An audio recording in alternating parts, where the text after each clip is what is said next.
Welcome to another edition of Friday Sews.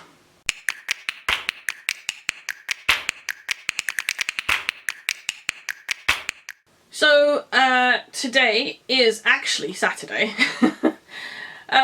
but I figured I would do it today because I've been putting it off for absolute weeks.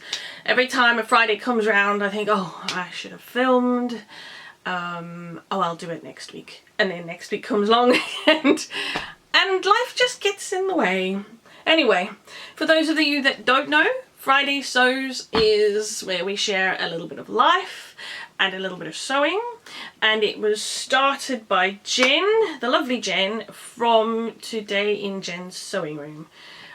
So please go and check her out. She's a lovely lady and she deserves more followers, I reckon. So let's share a little bit about life. It's been several weeks, several in fact months since I last updated, and I'm really sorry about that. Basically, once the school holidays started, that was it. The routine went out the window, life just took over. And the next thing I knew, the kids were going back to school, and I hadn't done any updating, and I hadn't done any sewing, and I hadn't done anything much other than spend time with my family, which actually I rather enjoyed. So I'm not going to apologise, you know, overly about that, because I do believe that family time is important. But still, it would have been nice to have gotten at least a little bit of sewing done, because I do enjoy the sewing. In fact, I got no crafting done. I got no knitting done. I got no crochet done. I got no spinning done. I got nothing done. We just had the summer off, basically. So, we did manage to go away. Sorry, my notes are here, so that's why I keep looking at them. We did manage to go away for 2 weeks. Not 2 consecutive weeks, unfortunately, but 2 separate weeks. The first week we had away at the end of June and into the beginning of July, once the kids broke up from school. Normally we would go away camping for 2 weeks. We have a folding camper, which is amazing. I love it. But when we wanted to book our holidays back in February or March, I think it was, everywhere was saying that the campsites were either closed due to COVID, or they were only taking bookings of units that were self-sufficient, so that didn't need toilets or, you know, communal facilities. Now, we're lucky we have the ability to cook, and we could wash our dishes in the camper, but we still need showers and toilets and things. So that obviously put that out for us, which made me to look at alternatives, and we decided we would take a week in a cottage. So we rented a cottage for a week. We also decided, usually we go down to the south of England, you know, where it's hot and sunny and has nice beaches.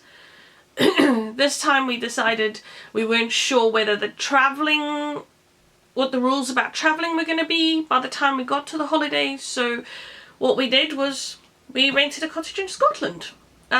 Okay, the opposite side of Scotland, over in the Kingdom of Fife, whereas I'm near Glasgow. So it didn't take us long to get there. It's about an hour and a bit. So not all that far, but it was absolutely lovely. We had a great time. I'm going to shift this way a bit, and I will put a whole bunch of photos up.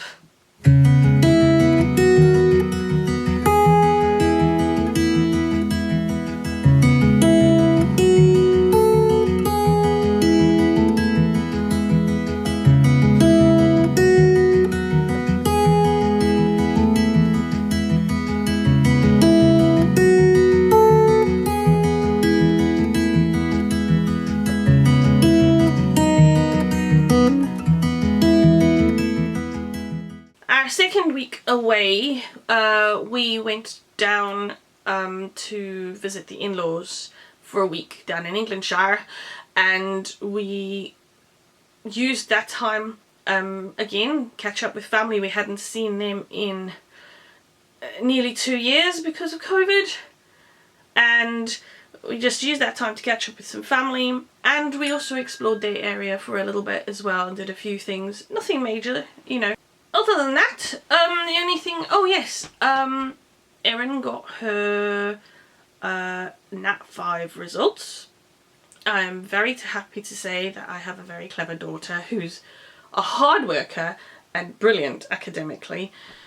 So Nat 5s are the Scottish equivalent of the English GCSEs, and they do that at the end of 4th year, and yeah, she was predicted, what was it? She does 7 subjects and she was predicted 5 A's, a B and a C. And I am very proud to say that through hard work and lots of studying, she actually managed to pull that up to 6 A's and a B.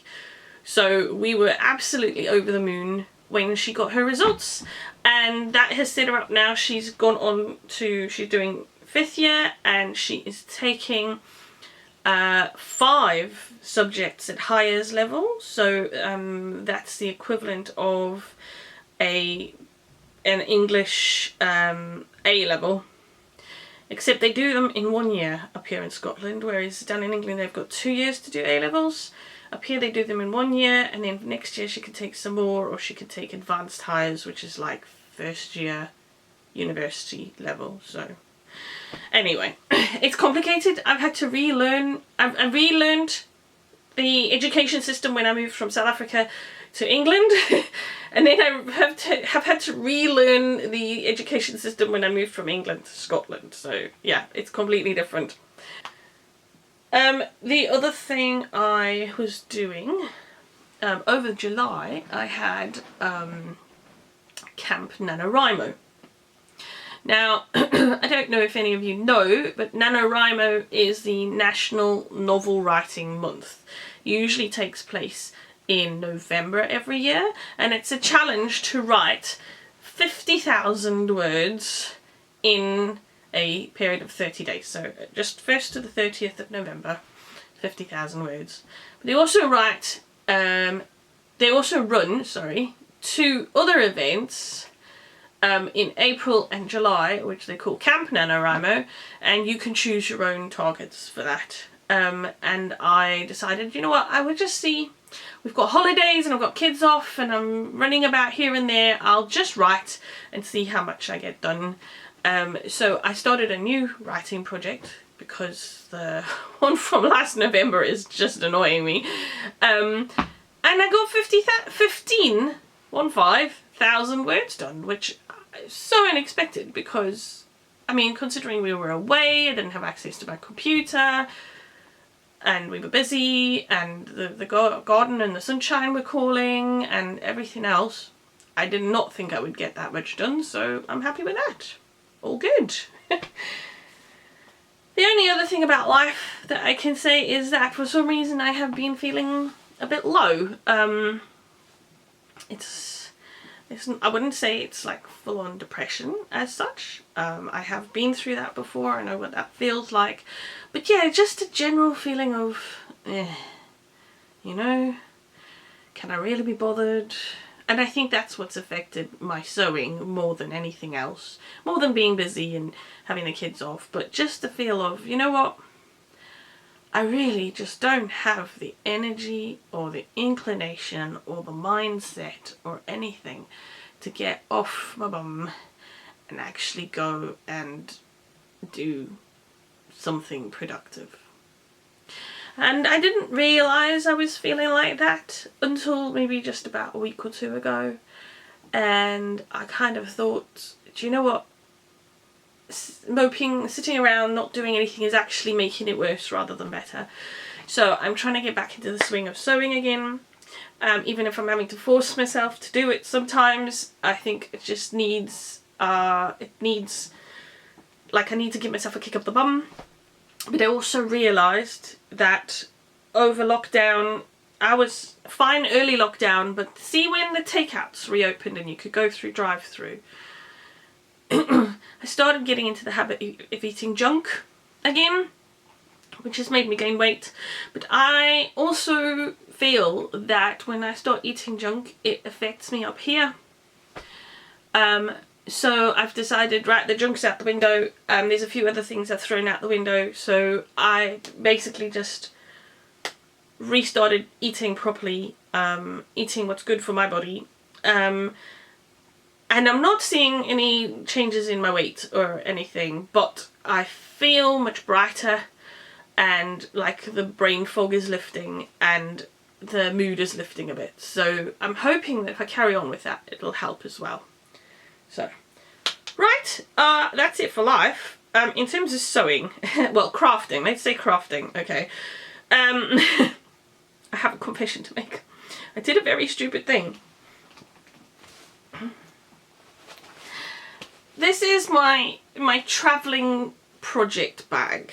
This stays in my handbag, and it just gets pulled out, you know, when I'm out and about meeting friends for coffee. I'll pull this out, and this is my knitting, my project for while I'm chatting to them.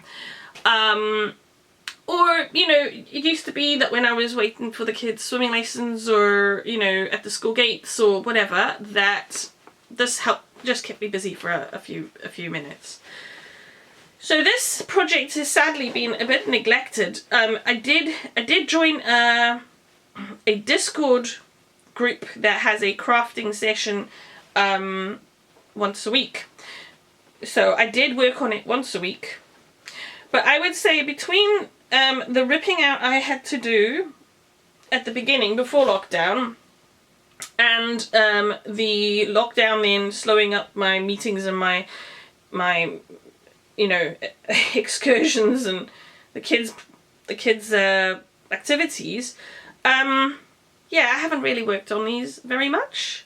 And I've realised it's taken me about 3 years, I know, to get this pair of socks done. This sock, I knitted as a cable sock first. I loved it. It looked fabulous. I finished it, and it started on this sock. This sock's cable would not work the same way as that sock's cable. So eventually I got frustrated and I ripped this sock out, and I just knit it as a plain vanilla sock. Brilliant. I got to the end, I've got my heel to put in, and I've just got the ribbing to finish. Great, I thought. I will catch up and I will do this sock. So I ripped out the cabling, took it all the way back to just the toes because I knit toe up. And I knitted this much. I then measured it. We were while we were down at my in-laws, we were seeing some family members, and they were chatting about grandkids and whatnot. So I thought, I'll pull out my knitting. Then I thought, I knitted several rows, and I thought, do you know what, I'm going to measure. So I measured against this sock. I was putting it up against that sock, and I'm like, oh sorry, hold on. And I don't know if you can see, but what can you see that's slightly wrong about that? I realised this sock is vastly narrower than that sock. I don't know how. I sat there for ages and I'm like, maybe my tension's out. This is a bit rubbish. I can't change my tension that much. You know, I've been knitting on this consistently for 3 years. It should be fine. I thought it was absolutely okay. And I gave it up as a bad job. Came home, went out to see a friend of mine who's also a knitter, pulled out my socks and said, look at this, my tension's vastly off. Why are these two socks not the same width? And she looked at it and she said, your tension's fine, your tension's the same.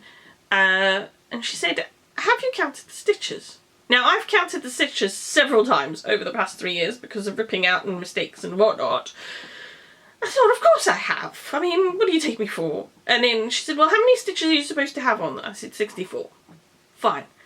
So I counted the wide sock first. 66 stitches. Okay, so 2 stitches isn't so bad. I've gained 2 stitches, but that's not the end of the world. So I counted the narrower sock. 56 stitches. Somehow I've ended up with a 10 stitch difference. And I don't know how. 3 years worth of work gone down the drain. So I have now for the last 3 weeks put them into timeout and told them to think about what they've done, because I'm gonna rip them out. I am not gonna try and do them as socks again. I think I will just I will make them into a shawl or something. There you have it. I've been knitting for years and years and years. That's not my first pair of socks. That's about my 4th pair of socks. And the others take me 3 weeks, 4 weeks. Not, you know, I'm not a fast knitter, but 3 years for a 10 stitch difference. Oh gosh. Anyway, there you have it, my knitting confession. I am rubbish at counting stitches. In terms of sewing, I am still modifying the Faye dress. I have finished cutting out the plinkers. The plinkers took 8 weeks for me to cut out. I had them out, I cut some, we went away on holiday. The kids, and you know, summer holidays, we went away on holiday again. I came back, it was another 2 weeks, and then I finally finished cutting out the plinkers. So I'm still laughing about the socks. Anyway. The only other thing I have is I got some fabric. Of course, I might not be sewing, but who can resist buying fabric? No, I can't. I saw this written somewhere, and I think it's absolutely true, that the buying of the fabric is one hobby and sewing is a completely different hobby, and I would completely agree. Because the buying of the fabric does not stop even if the sewing has. So, I just wanted to show you a couple of pieces. Well, these little bits. So this is just a very nice lightweight cotton. And I bought it, there's a Facebook group that I belong to, and this lady, she just buys in a few rolls of fabric and then she sells that before she buys some more. So she's not got a massive shop or anything, and you can only buy whatever she's got in stock. I have bought some more from her, which I'm hoping is going to be delivered on Monday, I think. But this is what I bought. I love it. I mean, that's just, isn't that gorgeous? I don't know about you, but I just absolutely love these colours. I mean, my favourite colours are navy blue and hot pink, which is why, you know, this. But that is just gorgeous. And what is more, I was talking to a friend via video call about this, and I showed her, and she went, oh, that would go nicely with navy. And I said, yeah, it would. I've got plenty of navy trousers and things. And then I suddenly realised, hold on, I've got a piece of fabric, navy fabric, in my stash that I haven't really assigned to a project yet. Because I don't know about you, but when I buy something, I try to have like an idea in my head of what I'm going to make with it. And so I hold it out. So this isn't a recent purchase, but just look how good that goes together. I mean, that is just gonna be fantastic, I think. So, I have plans in mind for that. I am going to, I'll share that with you in a bit. Hold on, I need to find somewhere to put this. Then also, on one of the Facebook groups, there was, I think it's a Sewing in Scotland group, I think it is. There was a lady on there who was destashing some of her fabric for, I don't know what reasons. and she had one that I particularly liked, and I said to her, oh yes please, I'd like that. And we realised in talking to each other that we actually live in the same town. In fact, like, it's walking distance between our houses, which is brilliant. So she brought it over. It was in the middle of lockdown, so I should have shown you ages ago, but I thought, initially my thought was I would use this to make a duster. It's a voile, and I thought I would make a duster out of it, but I'm having second thoughts now. So this is it's a bit slippery because it's a voile, but it's navy blue, and it's got sort of hot pink irregular polka dots on it, and I thought, do you know what, that would make a lovely duster. There's 3 meters of it, and I got it for all of £8, which was a bargain. But then I'm having second thoughts, because there's something else I want to do with voile. I haven't sewn with voile a lot. I felt like I wanted something simpler than the duster to make.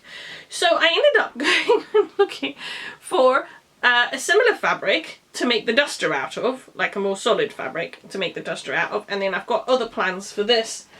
So the more solid fabric I bought was this one.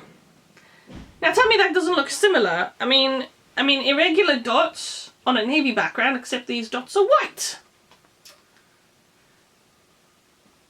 And I thought, well, that'll go with pretty much everything. I know it'd be a bit weird because, like, 2 clashing patterns, but I don't think it looks bad. So I think it'll look nice. And then the other piece of fabric I bought, so my plinkers that I finally cut out are a hot pink linen, and I wanted like a long sleeve top thing to kind of match with it. So I went and had a look for hot pink linen, bought some fabric, got it home, washed it, and realised actually it's hot pink crinkle linen. So in the wash it's crinkled up, and I thought, you know what, that doesn't bother me actually. I'm not going to iron it out. I'm just going to keep it all crinkled. So, haha. That is the exact same colour as the plinkers fabric, except the plinker fabric is not crinkled, it's a flat one. So, what I'm currently working on at the moment is my plinkers, and I have I've just finished modifying the pattern for the fay. So this is the fay here. I wanted to bring in the shoulders a bit because they're a little wide, and I wanted to raise the waist hemline a little bit, and also raise the skirt hemline a bit. Oh, I'm running out of battery. Sorry about that. I'm just glad I had a second battery already charged. Right, so yes, the fay dress. I wanted to raise the hemline by a good 3 or 4 inches. And I love this fay dress, but it's just a little bit long for me because I'm quite a short person. I'm only 5'2", and my plinkers are like cropped trousers, although I'm making the next ones longer. So I wanted to kind of be able to see a bit more of my trousers, so I figured I'd raise the hem some. And also the bodice is a little on the long side again, so I'm raising that by, I think, about 2 inches I'm taking off that. It means that it's going to sit more of like an empire kind of line rather than on the waist. Which, to be honest, because of the shape of these dresses, doesn't really make a huge amount of difference. So yeah. So the fay dresses I've got a burgundy fabric like this. So it's exactly the same ditzy print but on a burgundy background.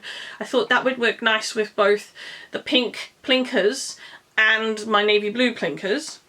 The other one I've got is like a palm leaf kind of background. It's kind of got palm leaves in white, emerald green, lime green, turquoise, and it's got a dark background. Can't tell if it's black or navy, but it doesn't really make a difference. So that's going to be a fay as well. Then So those are my two fays I want to make, and the pink plinkers I want to finish. Then I have got an Opal Annie pattern. I'm going to pop it here, by the name of Dotty. And I thought, what better to have a Dotty. So I'm going to make the main colour of my Dotty in the navy blue. And I'm going to make the big circular accent and the collar and the cuffs in the dots. I'm doing it that way because this is a fairly narrow fabric. It's only 42 inches wide, so I didn't think I would have enough width to get the full main part of the Dotty out. But I just think that's going to be a lovely combination, you know? So, a Dotty. But that should still leave me left over, a fair bit of this left over, and possibly some of the navy left over. So there's another Opal Annie pattern, which I'll pop here. And it's called Dandelion. It's just a 3/4 length sleeve top. It also has two kind of colours in it. So I thought I would do them, if I've got enough fabric that is, I would do the main colour of Dandelion in this, and use the navy blue, what's left of it, for the accents. So hopefully I will get 2 garments out of the one, or out of this pair of fabric. I think that would look good, and I think the Dotty and the Dandelion should have enough fabric, because I've got, I think it's 3.5 meters of each, I think. So yeah, hopefully I'll have enough fabric, and I'll let you know on that one. The other thing I want to do is, so I want to use the voile, this one, and I have another voile which has a white background and sort of some turquoisey, aqua, teal kind of colour flowers on it. I want to actually use them to make another sort of, it's a tunic thing, and it's a ready to wear one that I bought that fits really well and I really like. So I'm going to actually clone that and make those out of the 2 voile fabrics. So I bought this instead, and this is going to be a duster jacket. So a duster jacket is sort of a long line thing you can just put over, because a lot of the log and look patterns I have are short sleeve or sleeveless. So I thought, well, I just want something I could toss over and just provide a little bit of warmth. So I have a pattern from Pattern Emporium, which is an Australian company, and they have a duster pattern which is absolutely gorgeous, and it's called the Songbird Duster. So I'm going to make the Songbird Duster out of this navy blue and white Dotty fabric. I'm feeling very Dotty at the moment. I don't know why. I seem to go through phases, and I was in a big floral phase a while ago, and now suddenly I'm all Dotty. I don't know. Does anyone else go through that? And then the last one I want to do for now is out of this pink crinkle. It's actually I think it's another Opal Annie pattern, and it's called the Juniper Top. The Juniper Top is a waist length batwing style, and I think you can do it long or 3/4 length sleeves. And I thought, you know what, that would just be nice just when I'm wearing something short sleeve and I need a bit of extra layers, I could just toss that on top. And since most of my fabrics have got hot pink in them, I thought that would work quite well. I have some other fabrics arriving, which I will show you next time, and I've got plans for those as well. But so far, really what I need to do is just get sewing. You know, I'm going to try and actually just kick myself up the butt and get myself going. I've got some plans on how to get myself a bit more of a workflow and a bit more organised, and rather than kind of just haphazardly throwing myself at it. So I will let you know how those go when I've instituted them. Anyway, I think that's about it. The family have come home from their shopping trip, so I need to go and say hello to them. But I will be trying to get posting more regularly. I think it's good for my mental health if I'm keeping up with things and trying to, you know, I don't know, I don't want to force myself to do it, but I do enjoy talking to people, so I would rather just try and get into a more regular habit of it if I can. But that's about it. That's all I've got for you. Please give me a comment. Tell me what you think of the fabrics. If you've got any other patterns do you think might work better for those fabrics, give me a shout. Bearing in mind that I prefer to wear log and look. So if you know of some pattern designers that I'm not aware of, and you think there's a pattern that would work better, then give me a shout. I would be very interested to hear that. Anyway, I shall love you and leave you. Have a good week, and I will see you next time. Bye.